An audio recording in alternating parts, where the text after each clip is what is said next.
Olá, gente, bom dia, tudo bem? Estamos aqui para mais uma aulinha.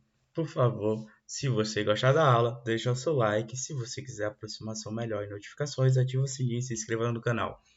Brincadeira, gente, é que eu sempre quis falar isso. Enfim, cola junto que a aulinha de hoje é sobre corrosão. Bem, corrosão é um aspecto na química, ou melhor falando, na eletroquímica, um pouco complexo, mas completamente influente no nosso dia a dia. É muito fácil quando você. Quem nunca deixou aquela bicicleta abandonada e quando vê ela já começou a desenvolver aquela crosta marrom que é impossível de tirar de diversas maneiras. Na verdade, não é impossível, tem um jeitinho, mas enfim. Quem nunca deixou alguma coisa, uma barra ou algum instrumento, ou enfim, uma panela, algo do lado de fora e quando foi perceber, bem, já não dava mais para ser utilizado, né não? Cola junto que a gente vai falar um pouquinho disso hoje, e isso é a corrosão. Bem, a gente encontra alguns conceitos e definições de corrosão nesse sentido. É o termo geral usado para designar a deterioração de metais por um processo eletroquímico. Ou seja, quando você tem o seu material, a sua peça ali, o seu metal, e ele começa a se corroer, a se quebrar, a se deteriorar, a gente ali vai ter um processo de corrosão. Bem, mas corrosão não é só ter a deterioração, a gente precisa entender o que está acontecendo, nem que seja de uma maneira mais básica. Corrosão não é um assunto tão simples assim, por mais que o professor esteja falando aqui. Corrosão é um assunto complexo. E olha, um assunto complexo tem uma forte influência econômica e completamente, entre aspas, difícil de se entender. Não é tão simples entender corrosão, porém a gente vai trabalhar aqui de uma maneira mais light, mais tranquila. Beleza, galera, mas e aí? Bem, o professor colocou duas imagenzinhas aí, uma numa ponte, a gente consegue ver até um rio ali verde passando embaixo, e a gente consegue ver que essas peças estão bem desgastadas, inclusive é perigoso ficar transitando nessa ponte, né? Bem, a gente pode ver que ela era cor verde, mas na peça horizontal aqui ela já está quase marrom. E na peça de cima aqui, que está seguindo uma diagonal vertical ali, ela já está começando também a perder força disso. Nossa, se você olhar aqui no meio, você vê que vem vários buracos, então se torna perigoso. Na segunda peça já está parecendo bem menos desgastada que a primeira. Porém, você já consegue ver os nossos arames, né? As nossas presilhas de ferro aqui e nossas barras já estão começando a adquirir a cor de ferrugem e o que vai tornando o nosso metal e a nossa estrutura mais fragilizada. Galera, a importância sobre a corrosão é imensa e de verdade, eu vou dar um exemplo para vocês como isso pode ser perigoso, pode custar vidas. Teve um acidente em Gênova, na Itália, se não me engano, em uma ponte, não, foi numa ponte, se eu não me engano, em 2018, em que a ponte desabou, desabou. E foram investigar, foram conversar com o engenheiro responsável, né? E ele falou que tinha alertado que de anos e anos aquela ponte precisaria ser passada por revisão, por cuidados, porque devido à corrosão dos materiais, devido ao meio que ali se encontra. Então ele já tinha avisado previamente disso e a ponte foi meio que deixada de lado e, enfim. É, com a Petrobras acontece alguns acidentes, né? Um dos últimos foi em Barueri, onde um duto teve, teve a sua superfície perfurada ou foi rachada com o tempo e teve vazamento de óleo. Então acabou que algumas famílias que tiveram sua casa tiveram que se mudar. Então, assim, galera, não é um assunto ao qual a gente esteja longe. A gente pode estar longe da teoria da corrosão, do conhecimento científico da corrosão, mas ela está extremamente presente no nosso dia a dia. Então, eu acho que ter os cuidados básicos, os entendimentos básicos no ensino, eu acho que é extremamente importante. Corrosão não é um assunto que não está nada longe da gente. Beleza? E é um assunto extremamente importante. Danos anuais são imensos com relação à corrosão. Afinal, existem danos que não são nem medidos, né? Que são a vida das pessoas. Cola junto. Bem, e o que está acontecendo? Bem, a corrosão ela não acontece só com ferro, acontece com outros metais. A gente trouxe o ferro porque o ferro já é um assunto um elemento e um metal tratado no ensino médio. Então, aproveitando que a gente olha a extração, a exportação e os meios para que é utilizado, a gente trouxe o ferrinho como mais um exemplo aqui para falar sobre corrosão. Bem, o primeiro passo de tudo da corrosão é a oxidação do nosso metal. Pera, professor, que é oxidação? Cola junto, que nem na aulinha passada. A oxidação é o quê? É o meu metal doar elétrons ou perder elétrons. Tamo junto? Professor, mas eu lembro que quando o senhor falou que tinha oxidação, tem a redução também. Justamente, a redução é o recebimento ou a tomada desse elétron, que aqui é causada pelo O2. Professor, estou vendo que tem água ali, a água eu reconheço. Sim, mas espera, é verdade que minha mãe e meu pai sempre diziam que se eu jogar água, enferruja. Mas quando eu não jogo água, também enferruja. É verdade. Por quê? Porque a gente tem a umidade do ar. Claro, a concentração de água vai ser bem menor do que quando você joga água, quando você deixa pegar chuva. Porém, ainda tem umidade do ar, tem moléculas de água no ar. Então, essa equaçãozinha aqui vai pegar os dois elétrons que vão vir do ferro e se transformar em hidroxila. Aí o que acontece? O meu ferro vai se unir com minhas hidroxilas, formando hidróxido de ferro. E depois a gente só vai somar todas as equações, que vai ser o meu ferro na minha peça com o gás oxigênio com a água formando meu hidróxido de ferro. Esse hidróxido de ferro também pode vir a reagir novamente com o oxigênio e a água formando o hidróxido de ferro 3. Olha aqui com calma aqui a diferençazinha entre os dois é só a quantidade de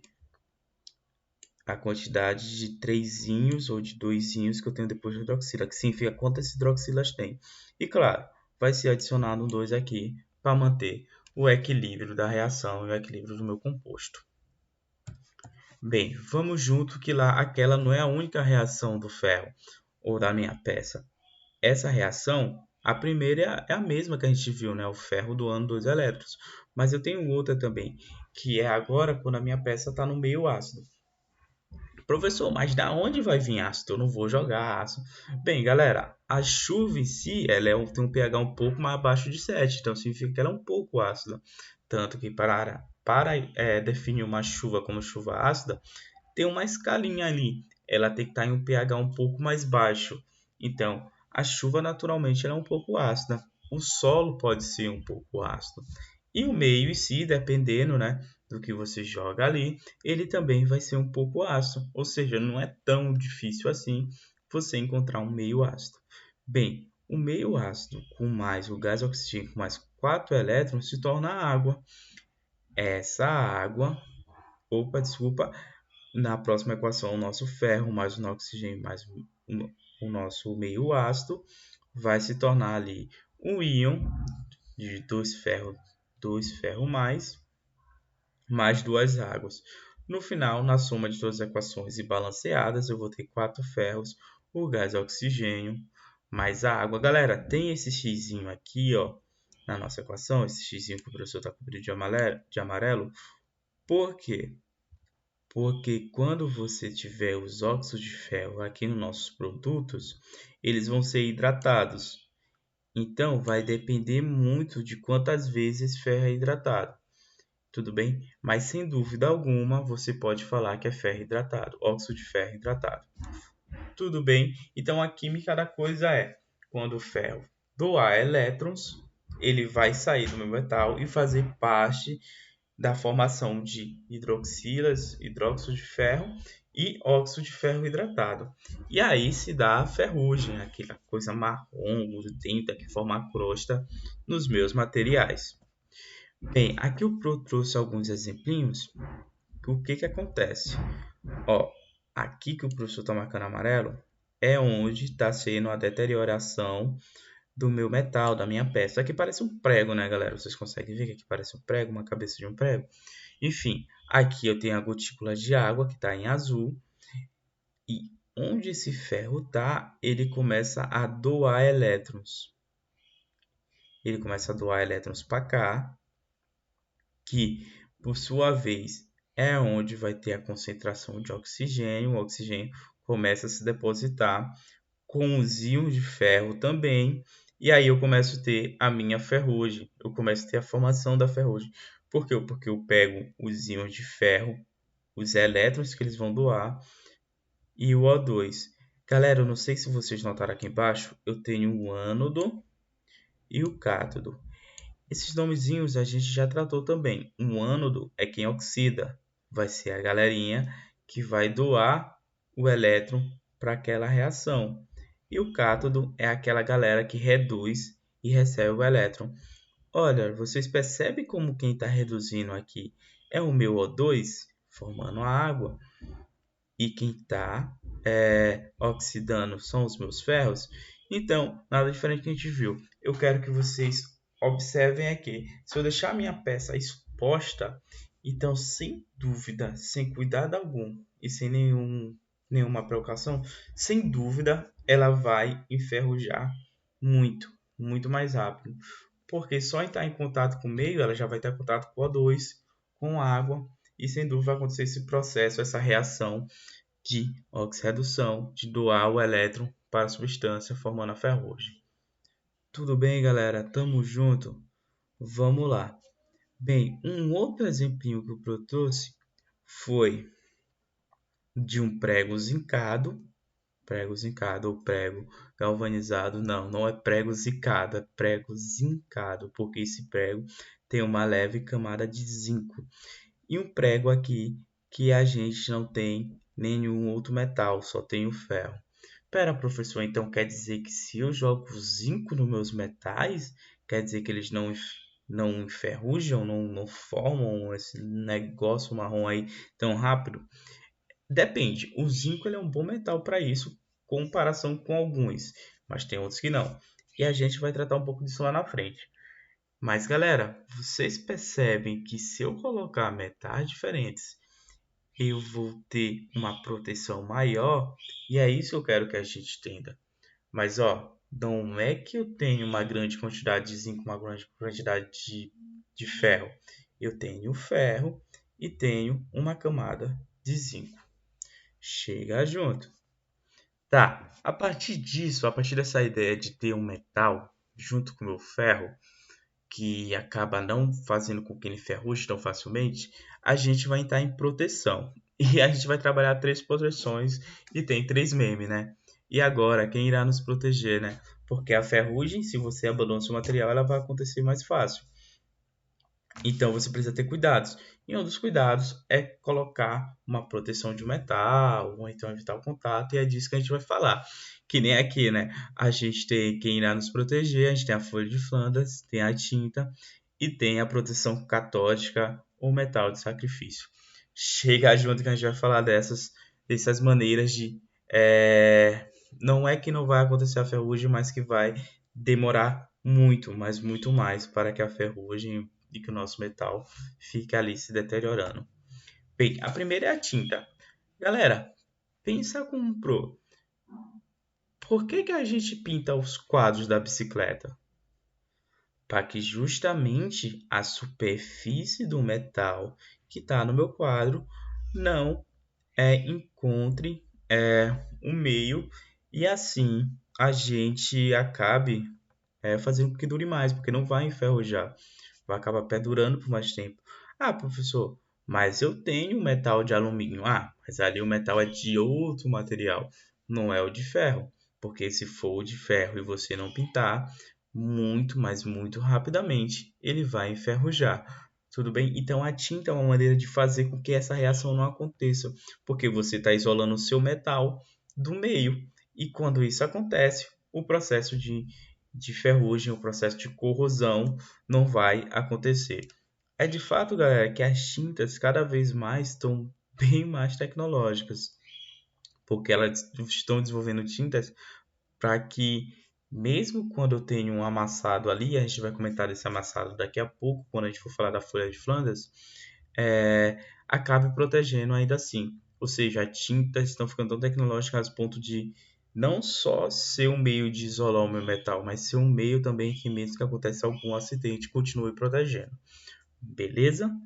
Bem, antes de falar das duas outras proteções, da folha de Flanders e da proteção catódica, eu queria mostrar um pouco dessa tabelinha para vocês. Essa é a tabelinha muito, mas muito famosa na química, que é a tabelinha de potenciais de redução, potencial padrão de redução. E aqui eu tenho diversos elementos e a reaçãozinha deles, né? Uma reaçãozinha deles de doação de elétrons. Tem o zinco, tem o ferro, o magnésio, o chumbo, o estânio, enfim, diversos elementos. O que eu quero que vocês entendam nessa tabelinha? Quanto maior o meu potencial de redução, onde tem o I red ali, ó, maior é a possibilidade do meu elemento receber elétrons ou tomar elétrons. O nosso que tem maior potencial de redução é o ferro. Quanto maior o meu potencial de oxidação, maior é as chances do meu elemento ali doar o elétron ou perder o elétron, como por exemplo o lítio, o cálcio, que são metais que estão ali nas primeiras famílias, na família 1 e na família 2, e que sem dúvida alguma gostam muito de doar elétrons. Beleza, galera? Ou seja, quando eu estou falando de potencial de redução, significa maior a chance do meu elemento, do meu metal receber elétrons. Quando eu estou falando do meu potencial de oxidação, maior são as chances do meu elemento ali doar elétrons para o meio ou para a reação, enfim, para diversos outros motivos. Enfim, chega junto, galerinha. Lâmina de Flanders. Lâmina de Flanders é muito usado nas latas, velho. Lembra aquela história que não compra lata amassada enferruja. Cuidado com o produto quando for pura verdade, galera. Como acontece a lâmina de Flanders? Eu vou ter a minha lata aqui, só que o meu metal que eu tenho ali realmente é o ferro, só que ele é encoberto por uma lâmina de estânio. E isso é muito, mas muito interessante, galera. Por quê? Porque o meu estânio faz com que o meu ferro não entre em contato com o meio, o que acaba fazendo com que ele não oxide. E o estânio, ele é muito mais, como eu posso falar, muito mais difícil de reagir com o meio do que o ferro. Ou seja, que faz com que a minha lata não enferruje. Porém, quando eu amasso ou quando eu bato ela, quando eu faço algum desgaste nela, essa camada de estânio começa a se rachar, começa a abrir, ou seja, começam a criar um potencial ali nela de se enferrujar nesse amassado, nesse desgaste, justamente porque agora eu tenho um meio em contato com o ferro e não mais só com o estânio. Tamo junto? A outra proteçãozinha é a proteção catódica. Galera, vocês sabem que muitas das coisas que a gente faz ficam no chão, né? Tanque de ferro, enfim, por diversos motivos. E o que acontece? Bem, né? Porque que tá debaixo da terra que não enferruja. Até porque a gente tem água debaixo da terra, tem oxigênio, enfim, tem diversas coisas debaixo da terra que podem fazer com que enferruje. Só que debaixo da terra, se vocês param para pensar, não tem como eu ficar observando facilmente. Então eu tenho que criar um meio de deixar esse tanque lá, porque eu não vou poder tá tirando ele toda hora e de uma maneira que ele fique protegido também. Então aí a gente chega a um conceito que é muito engraçado, né, que é o metal de sacrifício e da proteção catódica. E por que o metal de sacrifício? Bem, é nesse ponto que eu quero voltar aqui na tabelinha rapidão. Eu não sei quem observou, mas o metal que está ligado ao meu tanque é o magnésio. O magnésio, esse aqui, ó. Ele é o magnésio. E o meu tanque, ele é de ferro. Ele é de ferro. Ou seja, quando eu for chegar ali, quando o meu meio corrosivo chegar ali no meu magnésio, o que vai acontecer? Em vez de eu retirar em vez de eu retirar elétrons do tanque de ferro, eu vou tirar a barra de magnésio. Por quê? Porque o magnésio ele perde elétrons com mais facilidade que o ferro. Então eu vou ligar aqui para um fio de cobre. Então toda vez que o meu meio atacar o meu tanque de ferro, na verdade os elétrons vão vir da minha barra de magnésio. Bem, vocês param para pensar. Quem doa elétron é o ánodo e quem recebe o anodo e quem recebe esses elétrons é o cátodo. Ou seja, quem está doando elétrons aqui é o magnésio e quem está recebendo é o tanque de ferro. Então faz com que o ânodo proteja o cátodo, proteção catódica. Por isso o nome é proteção catódica, galera, porque o meu tanque de ferro vira o cátodo. Belezinha? Tamo junto?